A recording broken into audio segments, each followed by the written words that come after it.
कहानी की शुरुआत होती है एक टकले और मजबूत आदमी ब्रैडली को दिखाते हुए, जो पेशे से एक कार मैकेनिक होता है। रोज की तरह ब्रैडली एक खराब कार लेकर गैरेज पहुंचा, लेकिन वहां पहुंचकर उसने देखा कि गैरेज का मालिक बेसब्री से उसका ही इंतजार कर रहा था, जिस पर वो थोड़ा हैरान हो जाता है। फिर गैरेज का मालिक उसे अपने ऑफिस में बुलाता है। ये सुनकर ब्रैडली समझ जाता है कि उसे नौकरी से निकाला जाने वाला है, और ठीक ऐसा ही होता है। मालिक उससे कहता है कि आजकल गैरेज आर्थिक संकट से गुजर रहा है, इसलिए वो कुछ वर्कर्स को मजबूरन निकाल रहा है। लेकिन ये केवल एक बहाना था, क्योंकि ब्रैडली थोड़ा सख्त किस्म का आदमी होता है, जिसे हटाकर मालिक किसी ऐसे आदमी को काम पर रखना चाहता था जो उसकी चमचागिरी करे। अब क्योंकि ब्रैडली एक सख्त आदमी था, इसलिए वो मालिक से बिना बहस किए लॉकर रूम में जाकर अपना सामान निकालता है और अपनी कार लेकर चुपचाप घर के लिए निकल जाता है। और हाँ दोस्तों, यही से ब्रैडली की जिंदगी का डाउनफॉल शुरू होता है, जो सीधा कहानी के अंत तक उसके साथ चलता है। और उसी के साथ वो देखता है कि उसकी पत्नी लॉरेन अपनी कार में बैठकर किसी से फोन पर बात कर रही थी। ब्रैडली को उस पर शक होता है, इसलिए वो सच का पता लगाने के लिए कुछ देर तक उसे घूर कर देखता है, और जब उसे यकीन हो जाता है तो वो तुरंत ही लॉरेन के पास जाता है और उसे कार का गेट खोलने को कहता है। उसकी पत्नी कहती है, आज बड़ी जल्दी काम से आ गए। तभी ब्रैडली उसके गले पे किसी के होठों के निशान देख लेता है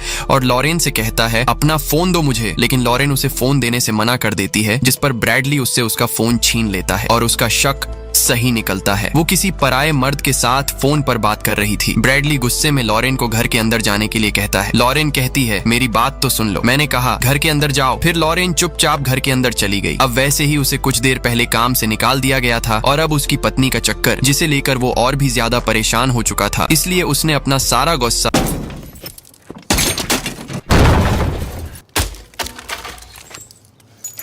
वो इतना ज्यादा गुस्से में था कि उसे पता ही नहीं लगा कि कब उसके हाथ बुरी तरह से जख्मी हो गए। इसके बाद वो खुद को शांत करता है और घर के अंदर जाता है और भाभी जी से सवाल करता है कि वो कितने दिनों से दूसरे आदमी के साथ है। लॉरेन सब कुछ बता देती है कि पिछले 3 महीनों से उसका किसी और के साथ चक्कर चल रहा है। दरअसल ब्रैडली की पत्नी का कुछ दिन पहले अबॉर्शन हुआ था, जिसकी वजह से वो उदास रहती थी, और अक्सर ब्रैडली अपने कामों में व्यस्त रहा करता था, जिसकी वजह से लॉरेन घर में अकेली और काफी उदास महसूस करा करती थी, और इसी कमी को पूरा करने के लिए उसे दूसरे आदमी का सहारा लेना पड़ा। ब्रैडली को उसकी बातें सुनकर एहसास हुआ कि उसे लॉरेन को वक्त देना चाहिए था, और वो लॉरेन से इस बात के लिए माफी भी मांगता है, और वो कहता है कि आज से और अभी से दोनों एक नई जिंदगी की शुरुआत करेंगे। लॉरेन मान जाती है। इसके बाद ब्रैडली लॉरेन को बताता है कि उसे काम से निकाल दिया गया है, और अब से वो गिल नाम के एक आदमी के लिए काम करेगा, जो एक ड्रग लॉर्ड है। गिल का नाम सुनते ही लॉरेन साफ साफ मना कर देती है कि वो गिल के साथ काम नहीं करेगा, और कहती है, तुमने ही कहा था कि तुम गिल के साथ कभी काम नहीं करोगे। ब्रैडली कहता है, हाँ, लेकिन ऐसी हालात में हम खुशहाल परिवार की तरह नहीं रह सकते। परिवार चलाने के लिए पैसे की जरूरत होती है, और फिलहाल मेरे पास कोई और रास्ता नहीं है। वो लॉरेन से ये भी कहता है कि वो ये काम पूरी सावधानी के साथ करेगा। इसके बाद कहानी 18 महीने आगे चली जाती है, जहां ब्रैडली का काम एक अपार्टमेंट में। लॉरेन के चेहरे से साफ पता चलता है कि वो ब्रैडली के काम से बिल्कुल भी खुश नहीं है। इधर थोड़ी ही देर में ब्रैडली अपनी कार लेकर उस जगह पहुंच जाता है, और यहाँ हम मिलते हैं ड्रग माफिया गिल से, जिसके लिए ब्रैडली काम करता है। मिलने के बाद दोनों बिजनेस की बातें करते हैं। गिल बताता है कि उसका एक दोस्त है जिसका नाम एलिएजर है, जिसकी मैक्सिको में बड़ी पहुंच है। उसे उसका एक जरूरी काम करना है। थोड़ी देर बाद एलिएजर भी अपने 2 आदमियों रोमन और पेड्रो के साथ वहां पहुंच जाता है। फिर एलिएजर ब्रैडली को बताता है कि उसे उसका एक जरूरी काम करना है, और इस काम में उसके आदमी रोमन और पेड्रो भी उसका साथ देंगे। लेकिन ब्रैडली उसके साथ काम करने से साफ मना कर देता है, क्योंकि उसका एक आदमी रोमन उसे बहुत ज्यादा नशेड़ी किस्म का लग रहा था। उसे डर था कि रोमन बिना सोचे समझे और लापरवाही से काम करेगा, जिसकी वजह से वो पुलिस के हाथ लग सकते हैं। एलिएजर अपने दोनों आदमियों का बचाव करते हुए कहता है कि वो उसके सबसे होनहार आदमी है, लेकिन फिर भी ब्रैडली उसे मना कर देता है। गिल ब्रैडली से अकेले में बात करता है और उसे समझाता है कि ये काम उनके लिए काफी फायदेमंद साबित हो सकता है। साथ ही गिल ये भी वादा करता है कि जब ब्रैडली का बच्चा पैदा होगा तो उसे 3 महीने की छुट्टी मिलेगी। थोड़ा सोचने के बाद ब्रैडली मान जाता है और एलिएजर से कहता है कि इस काम की पूरी जिम्मेदारी वही लेगा, और काम के दौरान उसके दोनों आदमियों को उसकी बात माननी होगी। एलिएजर मान जाता है। फिर ब्रैडली रोमन का एक छोटा सा इम्तिहान लेता है और उससे पूछता है, रोमन, अगर मैं कहूं दूंगा, और इसी के साथ दोनों के बीच समझौता हो जाता है। इसके बाद को उस पर शक नहीं होगा। फिर रोमन को भी, लेकिन अफसोस पुलिस वाले उसे गिरफ्तार कर लेते हैं। इसके बाद उसे पूछताछ के लिए लाया जाता है। वहाँ एक डिटेक्टिव वॉटकिंस उससे ड्रग्स के बारे में पूछता है, और ये भी पूछता है कि वो वहाँ क्या कर रहा था वगैरह वगैरह। ब्रैडली उसे गुमराह करने की कोशिश करता है, मगर डिटेक्टिव को शक हो जाता है कि ब्रैडली एक चालाक चालाक आदमी है और उस डिटेक्टिव को उसके खिलाफ कोई ठोस सबूत नहीं मिलता, लेकिन उसने 2 लोगों की हत्या की थी जिसकी वजह से वो फंस जाता है। कोर्ट में पेशी से पहले उसे एक आखिरी बार अपनी पत्नी से मिलने दिया जाता है। ब्रैडली लॉरेन से कहता है कि वो अपना और उनके होने वाले बच्चे का ख्याल रखे। ब्रैडली ने अवैध कामों से इतने पैसे कमा लिए थे कि उसकी पत्नी और बच्चा आराम से एक अच्छी जिंदगी जी सकते थे। फिर ब्रैडली को हत्या और अवैध हथियार रखने के जुर्म में 7 साल की सजा सुनाई जाती है और उसे फ्रैंकलिन एर्जेंस नाम की जेल में भेज दिया जाता है। वहां पहुंचकर उसे उसकी सारी कीमती चीजें उतारने को कहा जाता है, यहाँ तक कि उसकी शादी की अंगूठी भी उतार दी जाती है। इसके बाद उसका हेल्थ टेस्ट लिया गया। टेस्ट वहां ब्रैडली और लेफ्टी की मुलाकात जेल के मैनेजमेंट ऑफिसर आंद्रे से होती है। आंद्रे ब्रैडली को जेल के नियम समझाता है, जिनमें से एक नियम यह भी था कि जब भी घंटी बजेगी तो उसे तुरंत ही हाजिरी लगाने अपनी सेल से बाहर आना होगा। इसके बाद ब्रैडली को उसकी सेल में डाल दिया जाता है। अंदर जाकर वो अपने आप को कोसने लगता है कि क्यों उसने एलिएजर के साथ काम किया। फिर वो थकान की वजह से गहरी नींद में सो जाता है और जब हाजिरी का समय होता है तो बाकी सभी कैदी अपनी अपनी सेल से बाहर आकर खड़े हो जाते हैं, लेकिन ब्रैडली तब भी घोड़े बेचकर सो रहा होता है, जिसकी वजह से सभी कैदियों को भूखा रहना पड़ता है। और जब काफी देर बाद ब्रैडली बाहर आता है तो आंद्रे उस पर भड़क जाता है और कहता है, मैंने तुम्हें नियम समझाए थे ना। आंद्रे उसे आखिरी चेतावनी देता है कि के बाद सीन उसकी पत्नी पे शिफ्ट होता है, जो घर में सोई हुई होती है कि तभी उसे एहसास होता है कि कोई उसके घर में घुस चुका है। लॉरेन तुरंत ड्रावर से बंदूक निकाल लेती है और ये जो भी लोग थे शायद उसका अपहरण करने के इरादे से आए थे और तभी अचानक लॉरेन पे टेजर गन से हमला हो जाता है और वो बेहोश होकर जमीन पर गिर जाती है कि पिछले लेन देन की नाकामी की वजह से उसके मालिक एलियाजर को $3 मिलियन, जो INR में लगभग 27 करोड़ होते हैं, इतना पैसा एलियाजर का नुकसान हुआ है। इसके बाद डॉक्टर प्लेसिड उसे लॉरेन की एक तस्वीर दिखाता है जिसे उन्होंने अगवा कर लिया होता है। डॉक्टर प्लेसिड आगे कहता है, एलियाजर तुम पे बहुत गुस्सा है और वो तुम्हारी पत्नी और होने वाले बच्चे दोनों को मार देगा, लेकिन एक शर्त पर वो ऐसा नहीं करेगा। फिर दोनों के बीच एक सौदा होता है। ब्रैडली से कहा जाता है कि उसे एक ऐसे आदमी को मारना होगा जिसे उम्र कैद की सजा हुई है और वो आदमी रेडक्लिफ जेल के ब्लॉक 99 में बंद है, जिसका नाम क्रिस्टोफर है। डॉक्टर प्लेसिड ब्रैडली से कहता है कि अगर उसने रेडक्लिफ के जेल ब्लॉक 99 में जाकर क्रिस्टोफर नाम के आदमी को मार देता है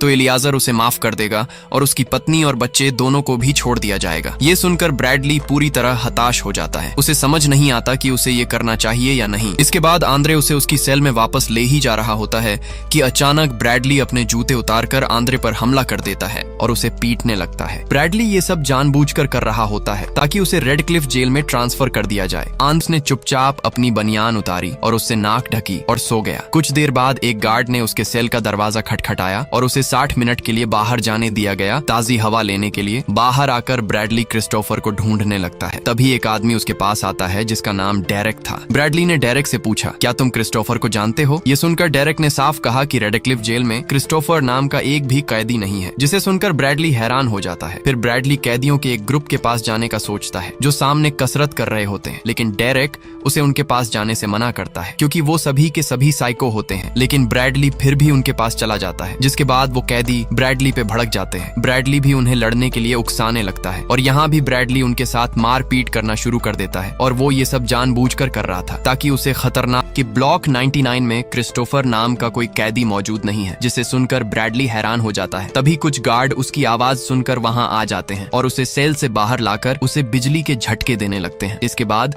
उनमें से एक गार्ड ब्रैडली से कहता है कि क्रिस्टोफर तुमसे मिलना चाहता है, जिसके बाद उसे क्रिस्टोफर वाली सेल में ले जाया जाता है और यहीं पर कहानी का बड़ा खुलासा होता है, जिसे देखकर ब्रैडली बहुत ज्यादा हैरान हो जाता है। दरअसल वहां क्रिस्टोफर नहीं बल्कि एलिएजर और वही साइको कैदी मौजूद थे जिसे ब्रैडली ने कुछ देर पहले पीटा था। असल में क्रिस्टोफर तो एलिएजर की केवल एक चाल थी ताकि ब्रैडली को किसी तरह धोखे से ब्लॉक 99 में लाकर उससे बदला लिया जा सके, क्योंकि एलिएजर को ब्रैडली की वजह से $3 मिलियन का नुकसान हुआ होता है और साथ ही ब्रैडली के पकड़े जाने की वजह से वो भी पकड़ा गया होता है। ऊपर से ब्रैडली ने पेड्रो को भी मार डाला जो उसकी बहन का पति था। इसलिए अब वो गार्ड उसे सेल में वापस जाने को कहते हैं तो ब्रैडली बहाना बनाकर कहता है कि थोड़ी देर मुझे ताजी हवा लेने दो। गार्ड बात ना मानने पर फिर से उसे झटके देने लगते हैं, लेकिन उन्हें पता ही नहीं होता कि शील्ड काम करना बंद कर चुकी है। लेकिन ब्रैडली उनके सामने झटके लगने का नाटक करता है और मौका देखकर अचानक दोनों गार्डों पर हमला बोल देता है, यहाँ तक कि एक गार्ड को मार भी देता है, जिसे देखकर दूसरे गार्ड डर जाता है कि साला ये तो यमराज है। फिर ब्रैडली उस गार्ड से चाबी छीनकर उसे अपने सेल में बंद कर देता है। इसके बाद ब्रैडली सीधे उस सेल की तरफ बढ़ता है जहाँ एलिएजर होता है। वहाँ पहुंचकर सबसे पहले उसका सामना उन साइको कैदियों से होता है, जिन्हें एक एक करके ब्रैडली बुरी तरह से मारने लगता है। किसी के अपने पैरों से चेहरे को कुचल देता है तो किसी का आंख फोड़कर उसे मार डालता है और तीसरे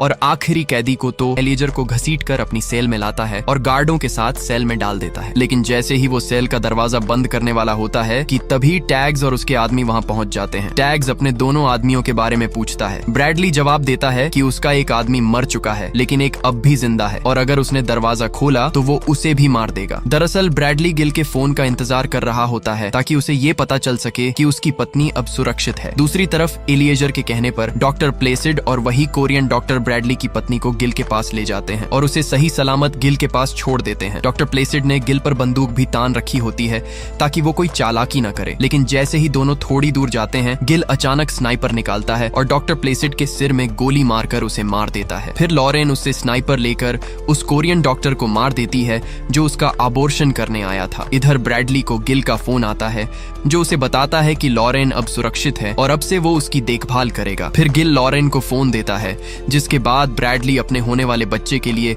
आखिरी शब्द कहता है कि बड़े होकर एक अच्छा इंसान बनना, स्वस्थ रहना, समझदार रहना और एक अच्छी जिंदगी जीना। ब्रैडली बहुत उदास होता है क्योंकि वो जानता है कि अब वो अपने बच्चे को कभी नहीं देख पाएगा। बाहर गुस्से में खड़ा टैग्स उससे पूछता है कि अब खत्म हुआ तुम्हारा रोना धोना, जिस पर ब्रैडली कहता है कि बस मुझे 1 मिनट और दो। फिर वो वापस अपनी सेल में जाता है और एलिएजर को बेरहमी से मारना शुरू कर देता है। वो उसे तब तक मारता है जब तक उसका सिर धड़ से अलग नहीं हो जाता। आखिरकार टैग्स का सब्र टूट जाता है और वो अंदर आकर ब्रैडली के सिर में गोली मार देता है और वहीं ब्रैडली की मौत हो जाती है। और इसी के साथ आज की हमारी कहानी यही खत्म होती है, जिससे हम सीखते हैं कि ब्रैडली की तरह हमारे जिंदगी में भी कभी कभी मुसीबतें टूट पड़ती हैं, लेकिन इसका ये मतलब नहीं कि हम गलत रास्ता चुन लें। मेरी ये बात याद रखना, दोस्त की गलत काम का नतीजा हमेशा गलत ही होता है, जैसा कि ब्रैडली के साथ हुआ। खैर, ज्यादा ज्ञानी बाबा बन रहा हूँ, तो चलो मिलते हैं अगले कहानी के साथ। Bye bye.